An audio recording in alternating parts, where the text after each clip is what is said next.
Ini sekaligus, memang saya sengaja ngaji dengan tema yang berat, bentuk penghormatan pada yang ngaji. Kalau temanya ringan kan kayak TPG. Jadi ini supaya gue keren-kerenan, ini ada doktor Pak Oli pernah dekan Fakultas Hukum. Jadi kalau saya nanti salah tinggal ditangkap saja, gampang kan? Tapi nangkap saya berurusan dengan Tuhan.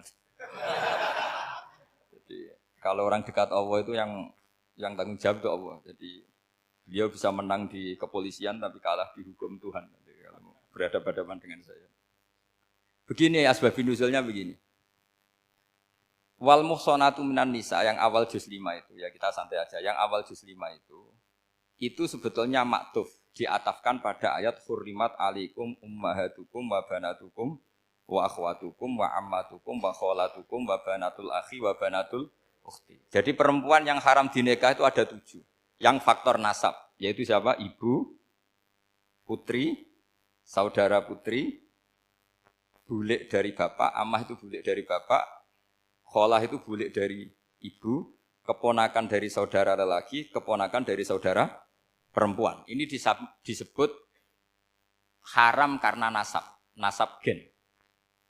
Kalau orang Jawa bilang hanya 4 karena ngitungnya bulik baik dari bapak maupun ibu. Kalau orang Jawa bilang kan bulik terus keponakan dihitung 1. Padahal ada keponakan dari saudara lelaki, ada keponakan dari saudara apa? Perempuan, wa banatul akhi wa banatul ukhti. Terus kedua, haram karena rodok. Kita tahu dalam hukum Islam rodok adalah sama dengan nasab. Jadi ibu yang pernah menyusui kamu berarti jadi ibu kamu. Dan saudara sepenyusuan berarti menjadi saudara kamu. Ini disebut wa ummahatukumul lati arda'nakum wa akhwatukum minar rodok. Terus ketiga, haram karena musoharoh, karena besanan.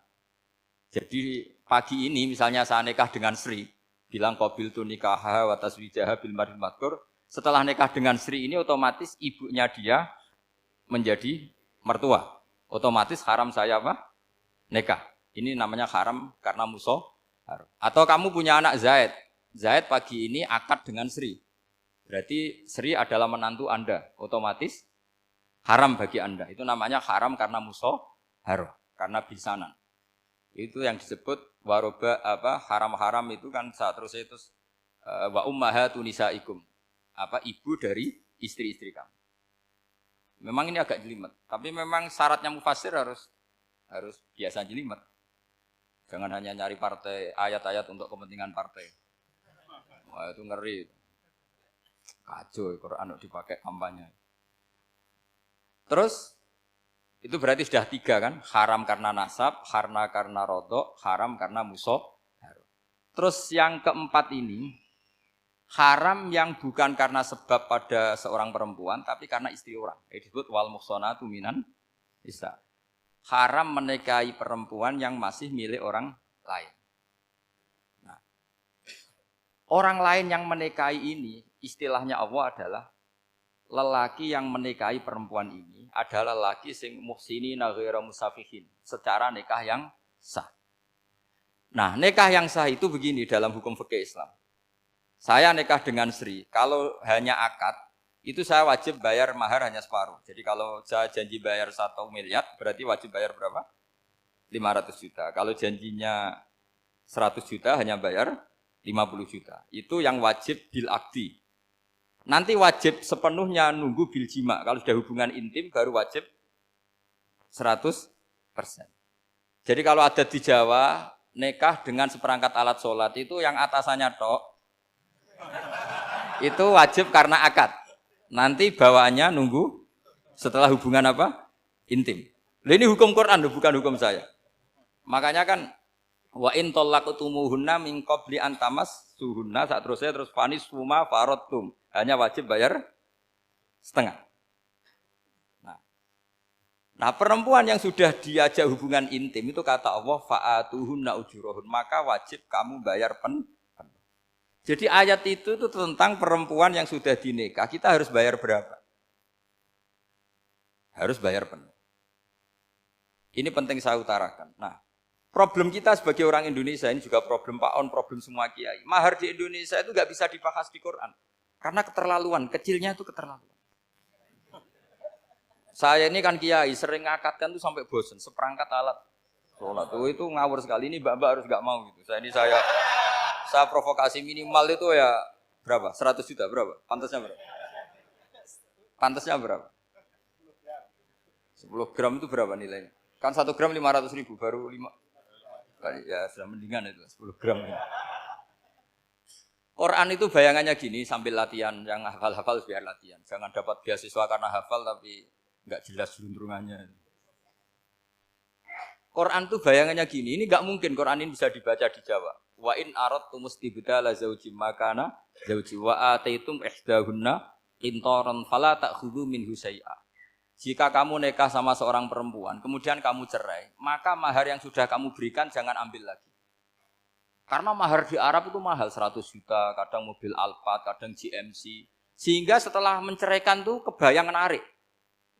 Kok enak, dulu saya memberikan itu kan dapat servisnya, sekarang sudah saya cerai, saya tarik. Kalau mahar di Indonesia kan seperangkat alat sholat. Jadi gak kebayang ada kalimat fala ta'khudhu minhu syai'a, jangan ambil lagi. Kebayang ngambil aja enggak? Apalagi kalau nikahnya sudah 2 tahun kan sudah lusuh, sudah. Tapi kalau di Arab itu kebayang karena mahal. Makanya orang Arab suka nikah orang Indonesia karena murah. Jadi bahasa kintoron itu harta yang enggak ternilai. Wa ataitum ihdahunna kintoron. Yang enggak ternilai, mahal betul. Itu pernah saya hitung, ada yang mahar itu 400 juta, ya sekira segitu. Nah makanya setelah dicerai, Allah memperingatkan setelah kamu kasihkan, ya jangan minta lagi. Kenapa kepikiran minta? Karena jumlahnya besar. Kalau di Indonesia kepikiran nggak minta. Nggak kepikiran, saking kecilnya. Seperangkat alat sholat, kadang 1 juta. 1 juta itu setelah hubungan intim, sebelumnya yang wajib hanya 500. Itu kan nggak kebayang. Makanya susah ngartikan Quran di Indonesia, kadang susah karena kadang terlalu. Itu pernah Sayyidina Umar radhiyallahu anhu pernah bilang begini, wahai para perempuan, mahar itu jangan mahal-mahal, kasihan para lelaki. Itu ada perempuan alimah ya, orangnya alim betul. Meskipun nggak pernah sekolah di UI, tapi alim itu. Itu usul langsung gini, ya Amirul Mukminin, laisa dzalika laka ya Amirul Mukminin. Waqad qala ta'ala wa ataitum ihdahunna qintaran. Kamu hanya seorang Amirul Mukminin, tidak berhak bikin aturan pembatasan mahar. Allah saja tidak batasi, kenapa kamu batasi? Sehingga dulu yang namanya nikahnya Sulaiman Agung atau Jamaluddin siapa Ratu Agung itu, kalau hadiah ya sampai tas mahal itu. Ini kan dari bahasa Arab mumtaz mahal, mumtaz itu istimewa, mahal itu tempat. Dia punya istri yang sangat dicintai, dikasih hadiah mumtaz mahal. Terus ilat Jawa jadi apa? Tas mahal. Itu sama Mujid Ulil Albab kalah. Itu kalau cerai kan kepikiran minta lagi. Dikasihkan yang baru. Tapi kalau di Indonesia tidak mungkin karena apa tadi? Seperangkat alat sholat. Begitu nyari yang murah lagi. Yang bagus kitanya, bungkusnya yang bagus. Nah, maka nggak mungkin kita maknani Quran tanpa mengenal yang bernama asbabin. Karena makna ayat itu bisa kacau kalau kita tidak tahu asbabin.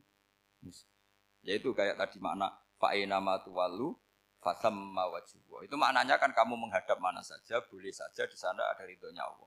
Berarti kan bisa ke timur, ke selatan, ke utara, ke barat. Itu bahaya betul.